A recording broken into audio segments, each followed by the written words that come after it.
I want to demonstrate a function here of this matrix switcher. We'll turn this on here, and you can see this waveform. I'm going to zoom in on it.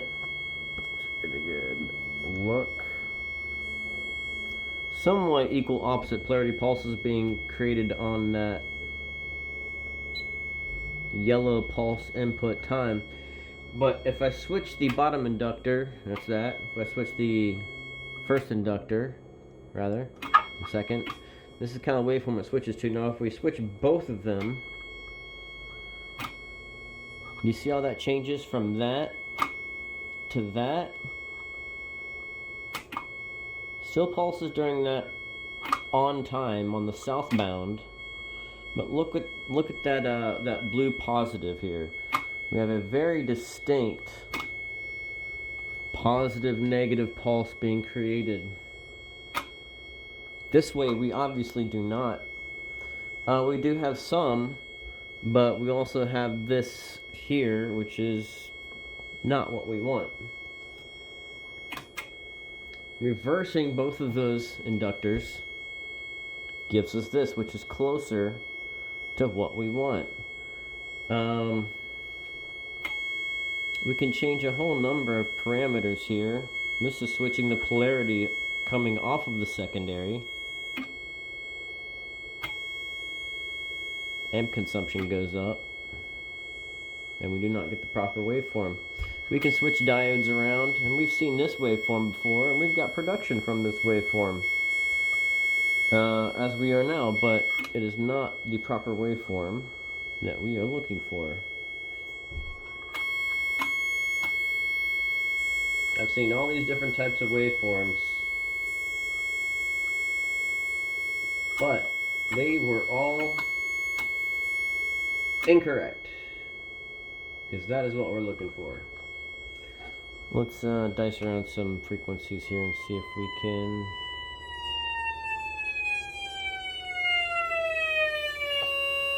look at that there.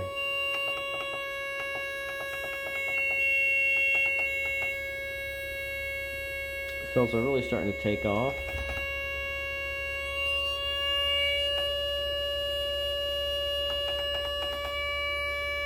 We're at 578 hertz.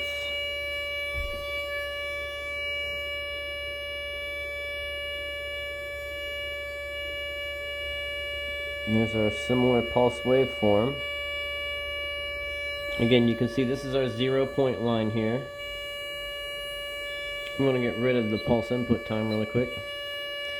And you can see equal opposite charges being created. But we have this negative potential in the cell always. So there's always some negative voltage on the negative plate. This pulse here, banging against that. 500 times a second, 600 times a second. The negative here is also spiking when that spikes. Not really so much spike. When that spike happens, what you see there, during that pulse off time, it brings all the power in the cell, that capacitor, pulls it back down to 0, and then lets it spring back up to positive voltage again. 0, positive voltage. So that is happening on that positive side always. On the negative side of the cell, we have this negative voltage potential in there always. There's a certain amount of power in there always. Then we have these pulses of negative charge as well during the same time as that positive charge.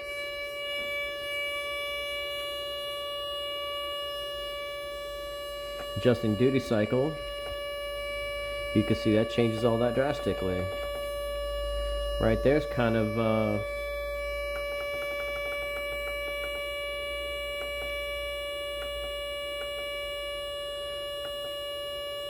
interesting right there. Right at 50%.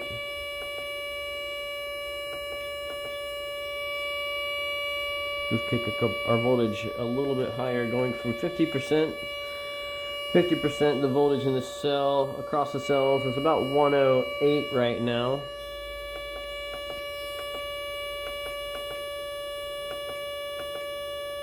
see those grow a little bit. We're at 58% duty cycle. We're at 109 volts. We're going to blow our MOSFET here probably. Consuming 9 volts, or 9 amps, I'm sorry. To 114 volts in the cell. Let's take this, we're down to 42%. 33% duty cycle right here.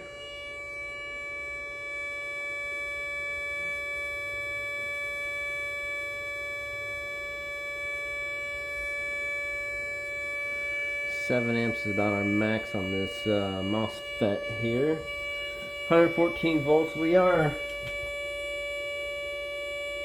making a decent amount of production. Nothing insane, but we're only at 114 volts.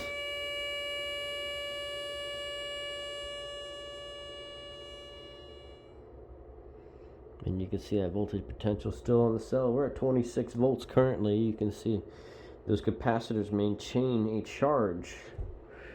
And that's why the magnetic field, you can build up all this potential, but with the magnetic field collapsing on the inductors and or secondary, that's really where you get that magic happening. It's not about pushing pulses to the cell. It's about using the electromagnetic force of the transformer to pull back that positive energy back to zero, and then letting it go and letting it slingshot back. We're going to kick this back up to 50% duty cycle.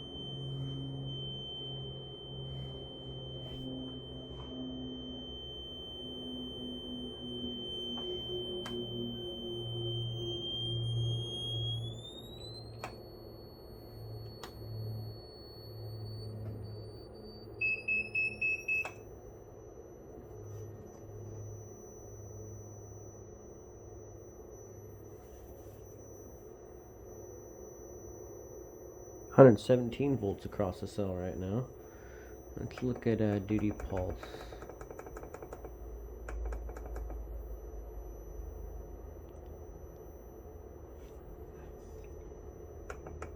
Back to 33% duty pulse.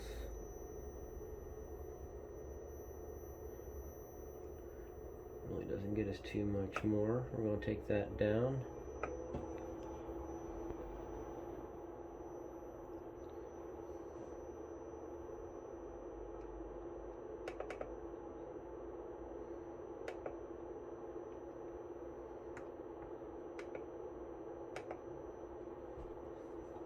We're at 5.99 kilohertz. Take this down to a more reasonable level.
Whoa. 68 and 69% duty cycle. There's 70.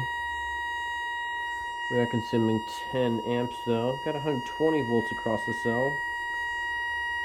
Performance picking up there. I'm going to dial this back a little bit because we are using a 520 MOSFET right now, and it's rated at 9.7 amps, so that is definitely our max right here. See how hot this puppy's getting. That's still pretty cool.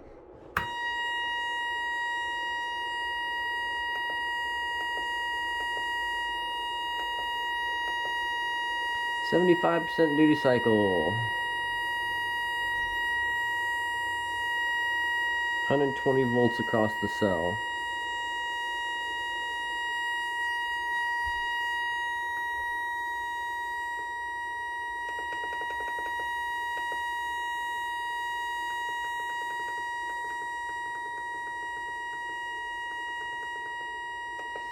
Obviously, with that duty cycle up higher, it does consume more amperage. You can see that waveform change appropriately when we don't have the equal opposite polarity pulses.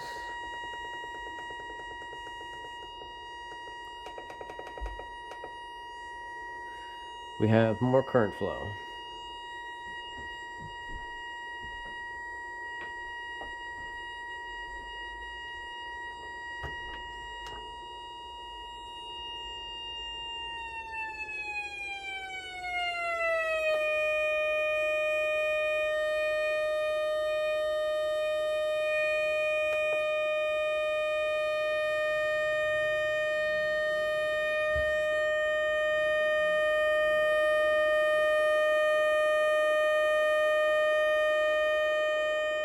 Even voltage affects what this waveform does.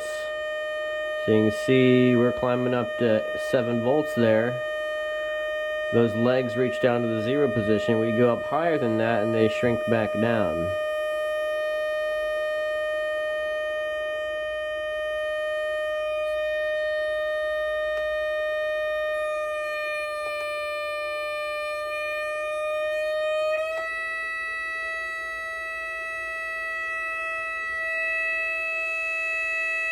Cells appear to be really cooking right now.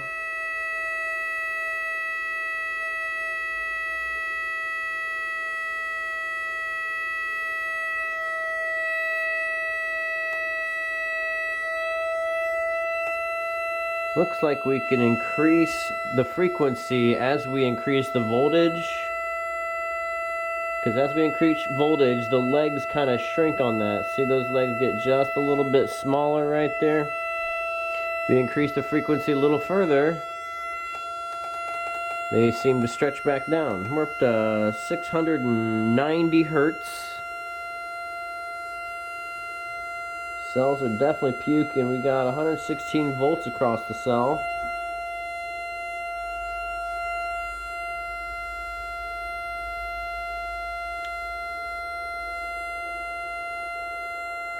Hundred and some watts consumed.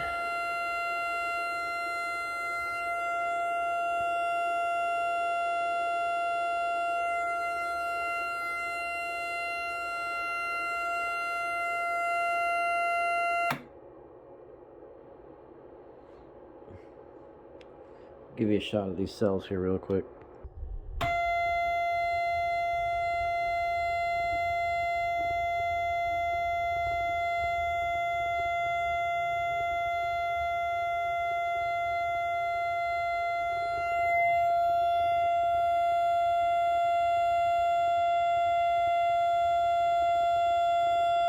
So now we got some production.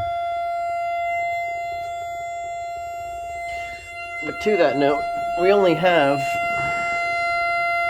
138 milliamps working those cells. See, 115 volts right there across the cells, almost 116, at 136 milliamps with this waveform.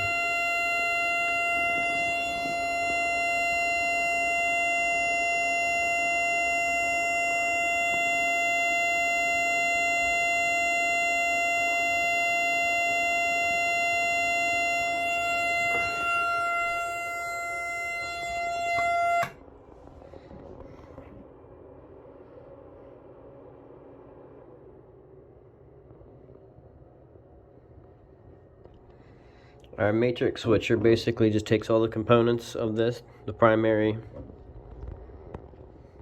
the secondary rather, the inductors, and basically just ties them into the series of relay switches, which are controlled by this thing. So I can reverse polarity and configurations with just a flip of a switch.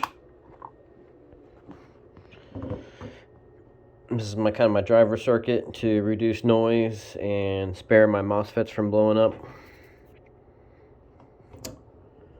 And a pulse generator. That's what we're working with. This is Stan's Revenge.